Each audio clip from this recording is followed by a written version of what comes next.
Okay, we're going to work on these horses a little bit. We've saddled them, I guess 3 or 4 times. We've rode them a couple times in the halter, and we put a bit in their mouth, let them pack it around a little bit. So now we're going to kind of ride them and show you how we get them directing around. The first thing I do is from the ground, after they're kind of used to packing one around, I want to make sure that they operate it from the ground. I can be pretty efficient from the ground, teaching them where to go and what to do. So I'll get them to go around. They already should know how to kind of do some groundwork and go around me. So they'll go around there like that. And then when I pick up on this rein, I want his nose to come to me and the hindquarters to go away like that. If I'm not sure how good he is at it, or if I want to practice it a little bit more, I can follow him around. I can raise my hand up here where it would normally be in the saddle and get his hindquarters to go over. Now to me, what I practice on the ground is what I want to do in the saddle. So you see a lot of people, they'll get their horse's hindquarters to go over using this method.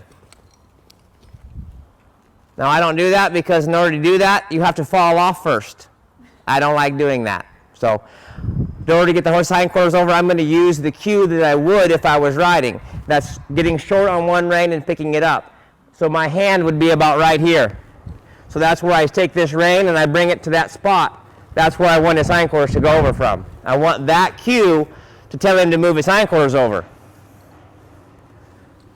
Same way on this side. Bring my hand up here. This is what I want to have move the hindquarters over.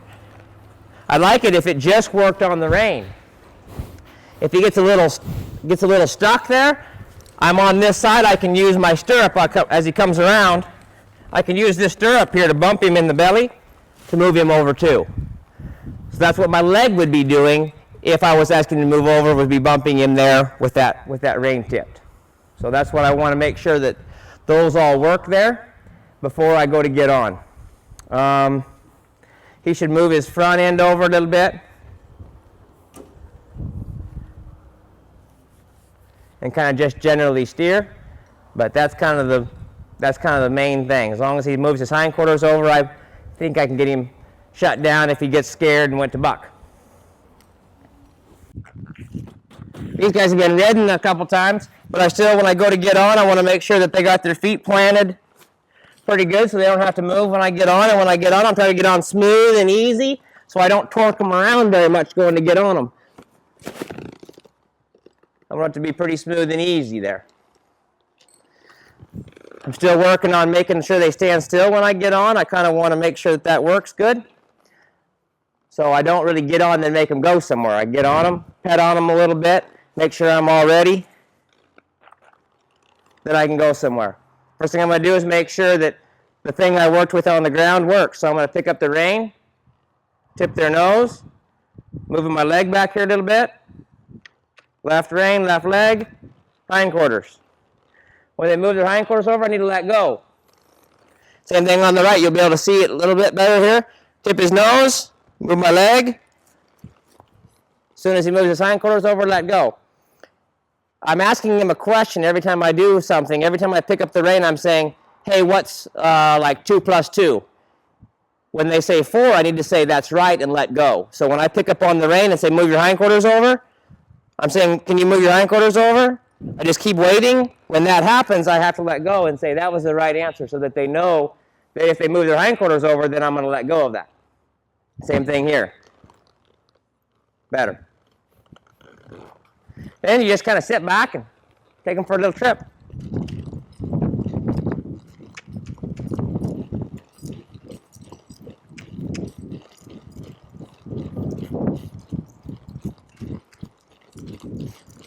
There, I asked the horse to kind of change direction just by sticking my hand way out to the side, kind of leading them.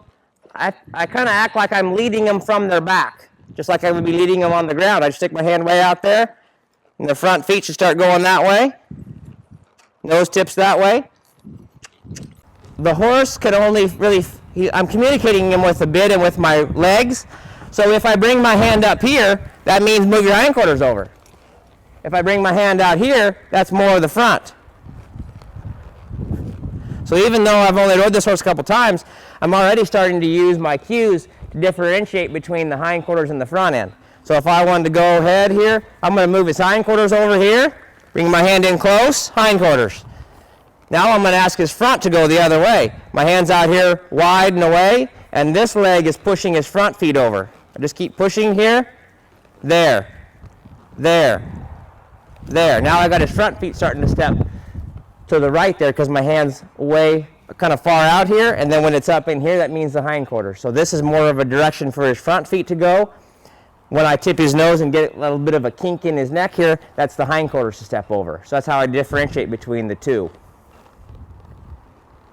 And then, of course, with this arm way out here, this leg goes away, this leg starts crowding him, and then he starts stepping over there like that.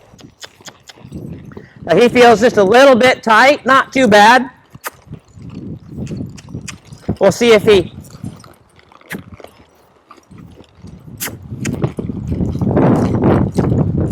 lopes around here pretty good.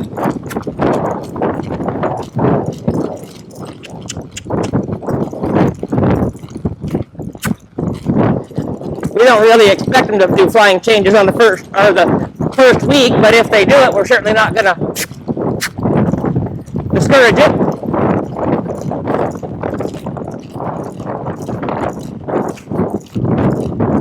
Looking good, and then I'll see if I can bend him around here. There. Really good. I want to be able to go up and downward transition smoothly and easily without getting bound up. And probably the easiest way I found to do that is just not pull on them when they're going up and down. So I have a loose rein, and I'm just kind of like, hey, go on.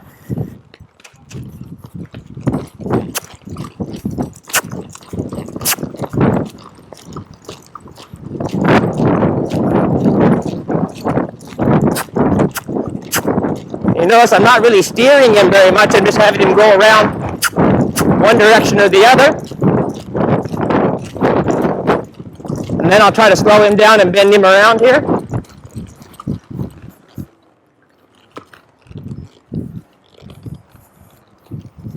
Better. That's kind of how we start getting him to guide a little bit. They'll just go around there, and we'll just start picking up the rein and ask him to come across here like that. And then if we want the hindquarters, I'm going to pick up pretty short here, close. Put my leg on there, tip his hip over there like that. Then wide with the to the left if I want his front feet to go to the left.